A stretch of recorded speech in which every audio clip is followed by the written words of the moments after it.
नमस्कार विद्यार्थियों। आज हम एमए फाइनल इतिहास ग्रुप सी के 8th पेपर का अध्ययन करेंगे, गांधीयन फिलॉसफी। विद्यार्थियों, गांधीयन फिलॉसफी में ट्रस्टीशिप का सिद्धांत या न्यायशीलता का सिद्धांत बहुत ही महत्वपूर्ण है। गांधी जी का आर्थिक दृष्टिकोण अपरिग्रह के सिद्धांत पर आधारित है। उनका मानना था कि धन संग्रह प्रगति के मार्ग में बाधक है। वे कहा करते थे कि भारत का आर्थिक ढांचा तथा विश्व का आर्थिक आधार ऐसा निर्मित हो कि व्यक्ति ये अन्न और वस्त्र के लिए गरीब ना हो। हर व्यक्ति को इतना काम मिले कि वह अपने दैनिक जीवन की न्यूनतम आवश्यकताओं की पूर्ति कर सके। यह संभव है कि जीवन के विभिन्न मूलभूत भौतिक आवश्यकताओं की वस्तुएं उत्पादन जनता के हाथ में हो, राज्य का हस्तक्षेप नहीं के बराबर हो और दैनिक उपयोग की वस्तुएं उसी प्रकार सभी को उपलब्ध हो जिस प्रकार ईश्वर व प्रकृति द्वारा प्रदत्त हवा, पानी और रोशनी। उनका मत था कि किसी भी रूप में शोषण की अर्थव्यवस्था नहीं होनी चाहिए। आर्थिक संसाधनों का एकाधिकार न तो किसी एक देश के हाथ में हो, न ही एक राष्ट्र के अथवा किसी व्यक्ति समूह के हाथ में हो। ऐसे सरल और सामान्य सिद्धांत की अवहेलना का अर्थ है विनाशकारी समय का आगमन। वैसे गांधी जी समान वितरण व्यवस्था के समर्थक थे, पर व्यवहारिक दृष्टि से वे समान वितरण के स्थान पर न्याय संगत वितरण को अधिक महत्व देते थे। गांधी जी परिग्रह पर प्रकाश डालते हुए कहते हैं कि इसका अर्थ है संग्रह अर्थात इकट्ठा करना। सत्य की खोज करने वाला हिंसा का व्रती परिग्रह नहीं करता है। विद्यार्थियों, परमात्मा परिग्रह नहीं करता है। अपने लिए जरूरी चीजें वह रोज की रोज पैदा करता है। उनका कहना था कि सामाजिक दृष्टि से सभी समान पैदा हुए, वैसे सबको अवसर भी समानता का अधिकार मिले, किंतु उसकी क्षमताएं भिन्न भिन्न हैं। जिसमें योग्यता है वह अधिक धन एकत्रित कर लेते हैं, जबकि अन्य लोग क्षमता और रोजगार के अभाव में निर्धन अथवा दरिद्र बने रहते हैं। उन्होंने चाहा कि जो लोग अधिक धन अर्जित कर लेते हैं वे राज्य के कार्य का निष्पादन कर सकते हैं। यदि वे उदार बनकर न्यासी के रूप में कार्य करे तो समाज में व्याप्त रोजी रोटी की समस्या का हल आसानी से निकल सकता है।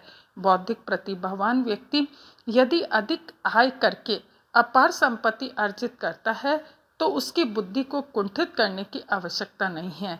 ऐसे में व्यक्ति को आय का एक बड़ा भाग राज्य के हित में उसी प्रकार खर्च करना चाहिए जैसे कि संयुक्त परिवार में पिता के कमाने वाले पुत्रों की आय परिवार के हित में खर्च होती है।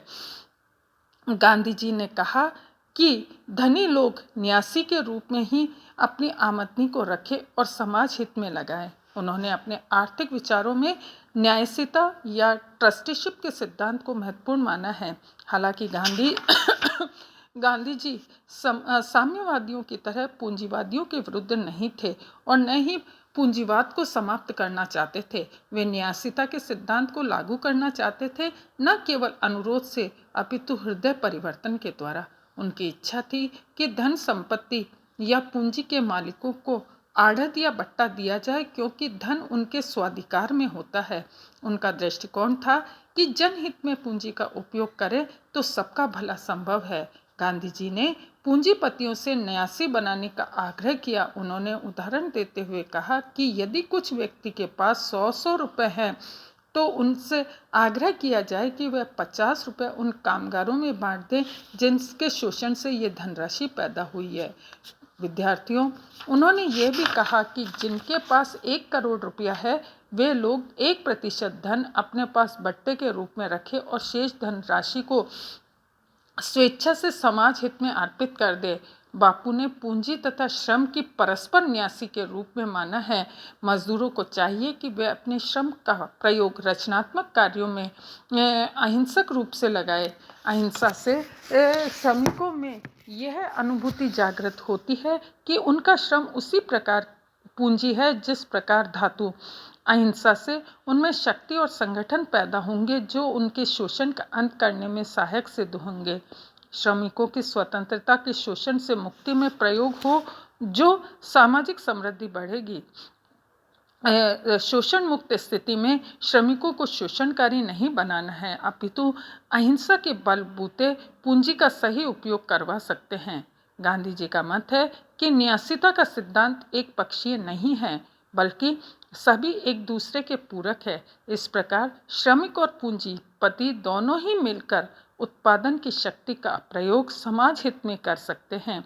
विद्यार्थियों, गांधी जी का मानना है कि समान वितरण व्यवस्था ट्रस्टीशिप का मूल आधार है। व्यक्तियों को तो अपने पड़ोस से भी अधिक धन नहीं रखना चाहिए और अधिक धन होने पर न्यासी के रूप में समाज हित में उसका प्रयोग करना चाहिए। न्यासी की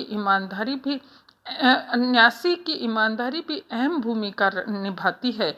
यदि वह न्यासी अपने अतिरिक्त धन में पड़ोसियों या निर्धनों के संकट का निवारण नहीं कर सकता है, तो फिर वह सविनय अवज्ञा या अहिंसक असहयोग का मार्ग अपनाया जाएगा, ताकि न्यासी समाज में व्याप्त असमानता व भूखमरी से मुक्ति दिलाने में सहयोग करे।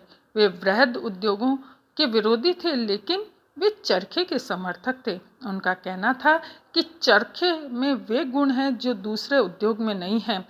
चरखे में किसी बड़े औजार की ज़रूरत नहीं है, जैसे रुई घर की और औजार भी घरेलू। उनका मानना था कि इसमें न तो बहुत बुद्धि की आवश्यकता होती है, न ही कुशलता की। अनपढ़ व्यक्ति भी इसे कुशलता से कर सकता है। दूसरा है, इसमें भारी मेहनत की ज़रूरत नहीं होती है, इसलिए काते, लड़के काते, बूढ़े काते, बीमार भी काट सकते हैं।